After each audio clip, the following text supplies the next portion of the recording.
에베소서 1장 7절부터 14절까지의 말씀입니다.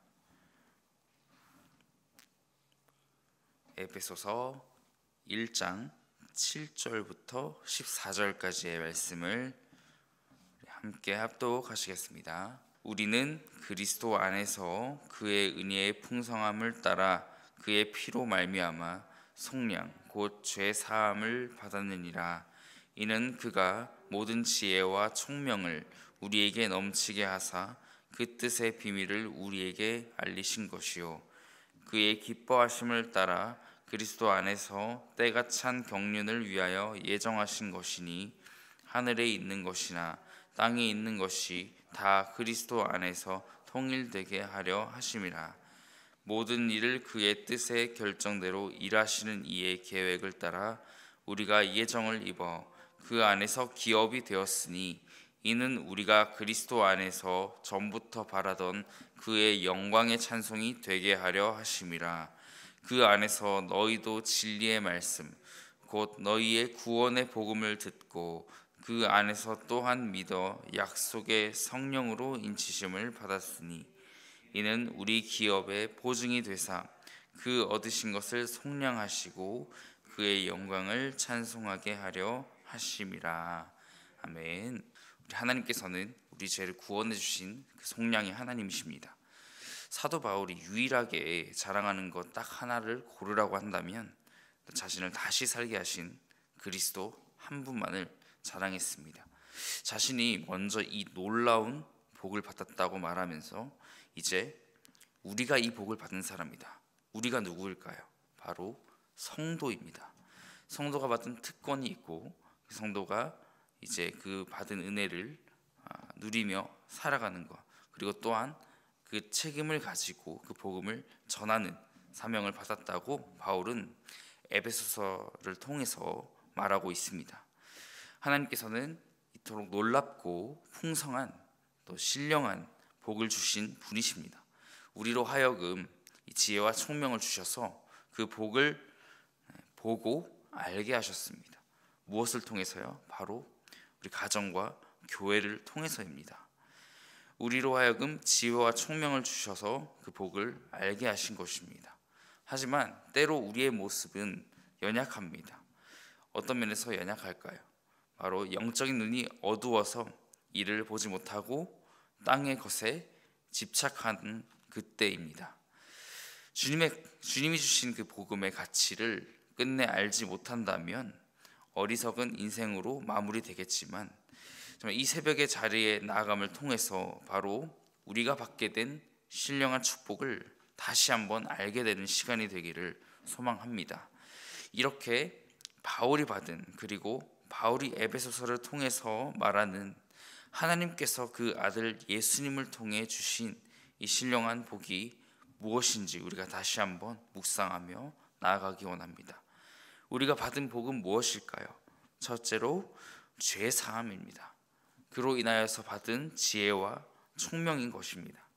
하나님은 우리에게 이 은혜를 주셨습니다. 우선 우리는 그리스도의 피로 속량함을 얻었습니다. 모든 불의한 행위로부터 해방된 것입니다. 또한 지혜와 총명을 넘치게 하셔서 우리가 자녀로서 그의 영광을 찬송하며 살아가는데 필요한 이 복음의 진리를 깨닫게 하신 것입니다. 이 은혜는 우리의 어떤 노력으로도 얻을 수 없는 값없이 주신 은혜라고 말하고 있는 것입니다. 우리는 이 은혜에 깊이 감사하는 하루가 되기를 소망합니다. 우리가 신앙생활을 할 수 있는 것, 또 우리가 하루하루 살아가는 것, 살아가면서 주님의 말씀을 묵상하는 것에 대하여서 우리가 묵상할 수 있음에 감사하는 이 하루가 되기를 바랍니다. 두 번째로 또한 우리가 받은 신령한 복은 이 죄 사함으로 인한 구원입니다. 구원에 관한 이 하나님의 계획은 감추어져 있는 보화와 같습니다. 그래서 모든 사람이 알기 어렵습니다. 이렇게 감춰져 있던 하나님의 계획은 종말에 예수님을 통하여서 드러나게 됩니다. 그 목적은 만유가 그리스도의 통치 아래 연합하여서 하나님의 영광을 찬송하게 하고 온 세계가 회복되어서 영광의 자유에 이르게 하는 데 있습니다. 이 영광스러운 뜻에 부합하여 살고자 하는 것이 바로 믿음이라고 하는 것입니다. 이제 복음을 나만 받은 것이 아니라 어떻게 합니까? 모든 사람에게 주셨으니 전 인류를 구원하시고자 하는 그 뜻을 전하며 살아가는 삶으로 살아가야 하는 우리의 사람의 모습이 되어야 할 줄로 믿습니다. 마지막으로 우리가 하나님께로부터 받은 신령한 복은 섬김입니다. 하나님은 전적으로 자신의 의지와 뜻을 따라 구원을 결정하셨고 그 계획하신 대로 구원을 이루신 분이십니다. 그 안에서 우리는 구원의 복음을 듣고 믿어 약속의 성령으로 인치심을 받았다고 말씀합니다. 13절을 읽어보겠습니다. 그 안에서 너희도 진리의 말씀 곧 너희의 구원의 복음을 듣고 그 안에서 또한 믿어 약속의 성령으로 인치심을 받았으니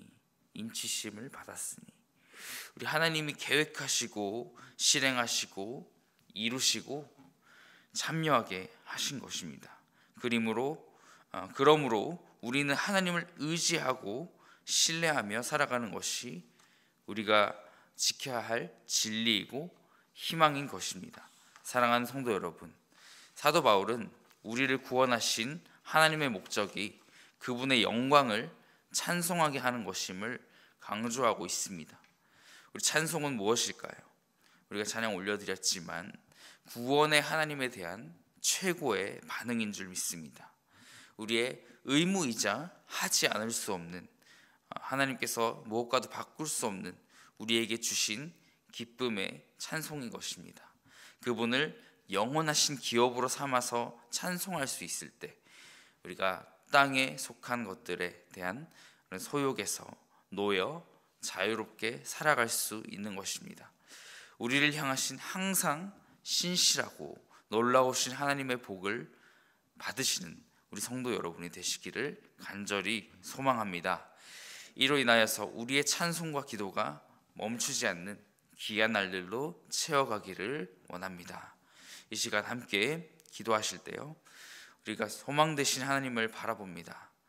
또 소망 되신 그 하나님을 우리가 묵상할 수 있게 하신 그 은혜, 또 죄사함과 그 구원의 은혜에 감사하며 살아가게 하옵소서라고, 또한 다시 한번 우리 또 온라인으로 하루를 시작하신 성도님들 가운데, 또한 우리의 공동 기도 제목 가운데 우리 목자 연합 수련회가 또 은혜 가운데 잘 올려졌는데요, 하나님 이 시간 목장을 다시 엽니다. 이 가운데, 이 목장 모임 가운데 구원받은 성도들이 또 받은 그 특권으로 인하여서 우리가 또한 이 복음을 우리가 책임을 가지고 또 복음을 전하는 삶 되게 해달라고, 주님 세상이 그 무엇과도 바꿀 수 없는 이 복음을 주님 정말 우리 사랑의 마음을 가지고 영혼 구원의 마음을 가지고 전하며 살아가게 하옵소서라고 이 시간 기도로 나아가시겠습니다.